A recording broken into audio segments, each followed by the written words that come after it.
আসসালামু আলাইকুম রহমতুল্লাহ বরকাত। সুপ্রিয় দর্শক, আশা করছি সবাই ভালো আছেন। সাপ্তাহিক ছুটির দিনে আপনাদেরকে আন্তরিক শুভেচ্ছা এবং অভিনন্দন জানাচ্ছি আমার কুইক বিডি চ্যানেলের পক্ষ থেকে। সুপ্রিয় দর্শক, সাম্প্রতিক কিছুদিন সোশ্যাল মিডিয়াতে আমাদের মাননীয় প্রতিমন্ত্রী নুরুল হক নূর, বিপি নূর, উনি প্রবাসীদের নিয়ে একটি কথা বলেছেন। এই ব্যাপারটা নিয়ে সোশ্যাল মিডিয়াতে বেশ কিছু আলোচনার ঝড় বয়ে আসছে।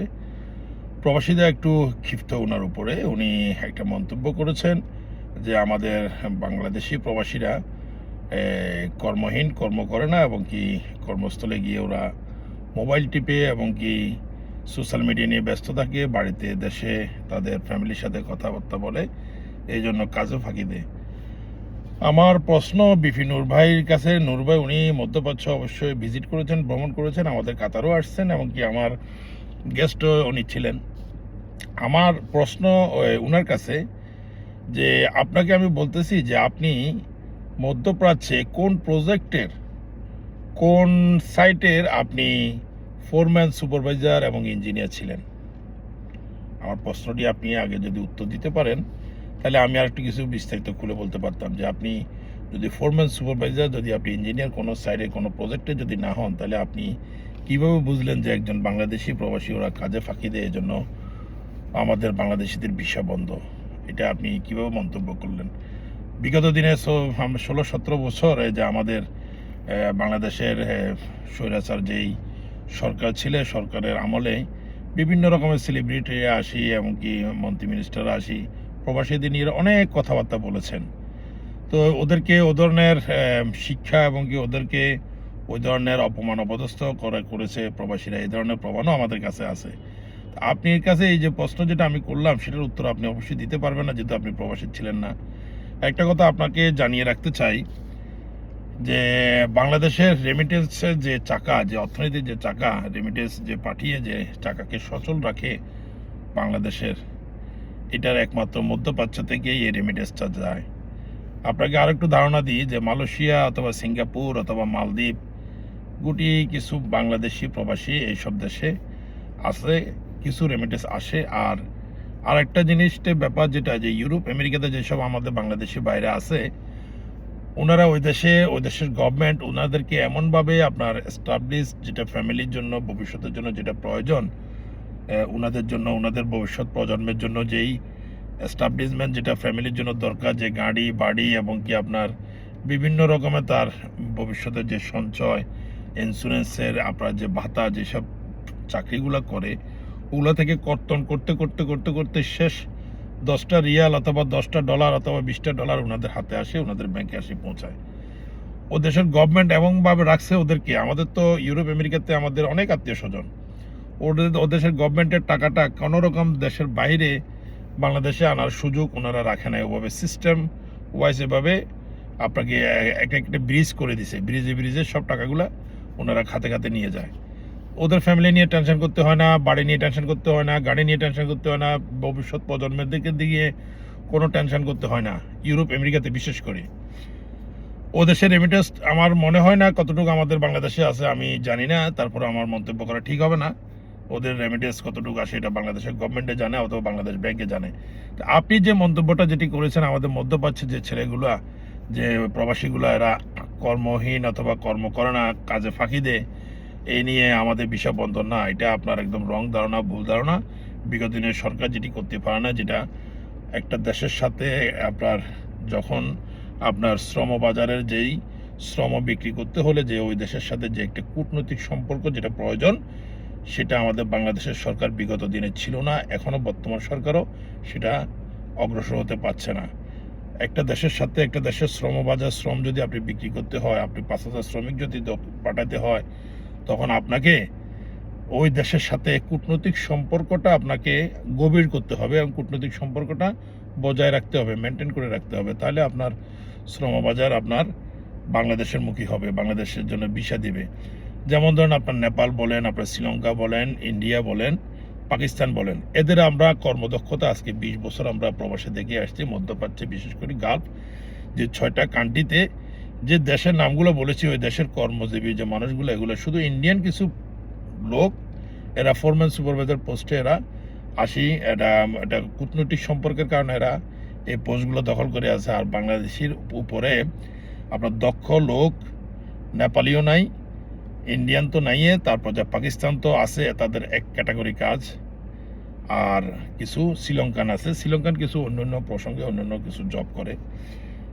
তাহলে আপনি সব দেখেন, এই যে গত ফিফা ওয়ার্ল্ড কাপের আগে পূর্বে যে বাংলাদেশের যে শ্রমিকগুলা কাতারের প্রতি, কাতার গভর্নমেন্টের প্রতি, যেই কাতার শ্রমবাজারে যে একটি দক্ষ শ্রমিকের যেই অভিজ্ঞতার প্রমাণ দিয়েছে, সেটি একমাত্র কাতার, বাংলাদেশি প্রবাসীরাই। আপনি পুরো একটি দেশের A to Z, মানে প্রথম থেকে শেষ পর্যন্ত, এই প্রান্ত থেকে ওই প্রান্ত পর্যন্ত পুরো দেশের যেই রোড ওয়ার্ক এবং পুরো দেশের যে একটা কাজ, সম্পূর্ণ কাজ একসাথে ধরছে। এবং পুরো দেশের ভিতরে যে স্টেডিয়ামগুলো করছে, প্রত্যেকটা স্টেডিয়ামে একটা বাঙালি কেউ বাদ নাই, সব স্টেডিয়ামগুলোতে কাজ করছে, সব রোড ওয়ার্কে কাজ করছে। এই কাতারকে দীর্ঘ 1 বছর শ্রম দিয়ে কাতারকে একদম ইউরোপ আমেরিকার মতো করে ফেলছে শুধু বাংলাদেশি শ্রমিকের কারণে। কাতার আজকে এই বিশ্বকাপে যে খেলা যেটি গেল 2022 সালে, ওই খেলাটায় একমাত্র এই উপহারটা দিয়েছে বাংলাদেশি প্রবাসীরা। কাতার গভর্নমেন্ট এই বাংলাদেশি প্রবাসীর উপরে খুশি। এই 6টা গাল থেকে যে রেমিটেন্সটা বাংলাদেশে যায়, আপনি যদি বাংলাদেশে বেশি না যে কোনো একটি ব্যাংকে যান, আপনি বিশেষ করে আপনি শুধু ইসলামী ব্যাংকটাতে যাতে আপনি যান, আমি নিজে সচক্ষে আমি দেখেছি ইসলামী ব্যাংকের যে টাকাটা যে আসে, এটা যে একটার পর একটা যে আসতেছে, যে বিদেশি রেমিটেন্স, ওখানে আপনি যদি একটু যাই দেখেন যে আসলেই যে খুবই গরমের তাপ, যেই রেমিটেন্সটা যেটা আসতেছে একটার পর একটা মেশিনে কাটিয়ে আসতেছে, আপনি তখন ওখানে যে একটু বসে দেখিয়েন যে রেমিটেন্সটা থেকে আসতেছে, কোন দেশ থেকে আসতেছে। প্রতিমন্ত্রী, মাননীয় প্রতিমন্ত্রী একটু খেয়াল রাখবেন, প্রবাসীদের সাথে প্রবাসীদেরকে নিয়ে যে কোনো কথা বলতে একটু মাথা দেমাগ খেয়াল করবেন, যে এমন কোনো কথা বলবেন না যে প্রবাসীদের মনে আঘাত আসে। বাংলাদেশের অর্থনৈতিক চাকাকে এমনও দুঃসময় গেছে, যেটা আওয়ামী লীগ সরকার আমলে, ওই সময়ও বাংলাদেশের রেমিটেন্সের যে চাকাটা একমাত্র ধরে রেখেছে বাংলাদেশি প্রবাসী মধ্যপ্রাচ্যে। আরও বেশি করে মধ্যপ্রাচ্যের দেশগুলোর সাথে কূটনৈতিক সম্পর্ক ভালো করুন, দৃঢ় করুন, দেখবেন বাংলাদেশের প্রবাসী অবশ্যই এখানে আসতে পারবে। আমরা বাংলাদেশের আরও একটি সমস্যা, যেটা আপনার দেশে, আমার দেশে যে বাংলাদেশি প্রবাসীদেরকে আপনি যে তাদের যে একটা স্কিল যেটা তৈরি করে আসতে হয়, সেই জিনিসটা আপনারা করতে পারেন না এখনো। বাংলাদেশিদের যে আপনি কর্মদক্ষ অভিজ্ঞতা, কর্মের যে একটা কাজ শিখে যে একটা অভিজ্ঞতা অর্জন করে প্রবাসে আসলেই তার জব আছে, তার কর্ম আছে, সব আছে।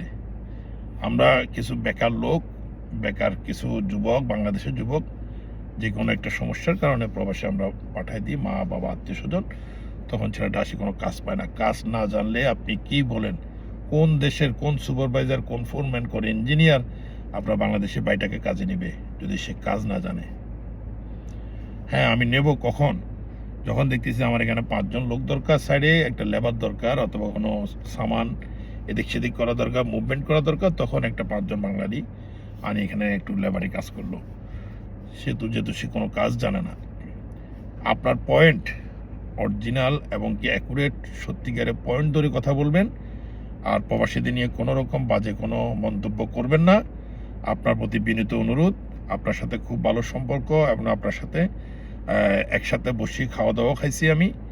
প্রবাসীদের অন্তত নিয়ে কোনো কথা বলবেন না, যে সে ধরনের কথাবার্তাগুলো বললে আমরা প্রবাসে কাতারের পার্টিতে আসি, আমরা বাংলাদেশ কমিউনিটি মেনটেন করি, তখন আমরা বাঙালিদের আমাদের প্রশ্নের সম্মুখীন হতে হয় যে এই ব্যক্তিটা কি বললো, ভাই আপনারা কিছু কথা বলেন, আমাদের প্রবাসীদেরকে নিয়ে কেন এই মন্তব্য করলো? আপনাদেরকে নিয়ে যদি কোনো কথা, বাজে মন্তব্য যদি আমাদেরকে করেন, তাহলে প্রবাসীরাও আপনার প্রতি ক্ষিপ্ত হবে, আপনার প্রতি বাজে মন্তব্য করবে। সো এই সরকারের, গভর্নমেন্টের, এই বাংলাদেশ সরকারের, তারেক রহমানের সরকারের কোনো মন্ত্রী, মিনিস্টার, কোনো সেলিব্রিটি, কোনো প্রতিমন্ত্রী, কোনো প্রবাসী কল্যাণ মন্ত্রী, কোনো মন্ত্রী যেন আমাদের প্রবাসীদেরকে নিয়ে বাজে কোনো মন্তব্য না করে, সেটা আমি বা মাননীয় প্রধানমন্ত্রী তারেক রহমানের সুদৃষ্টি কামনা করছি।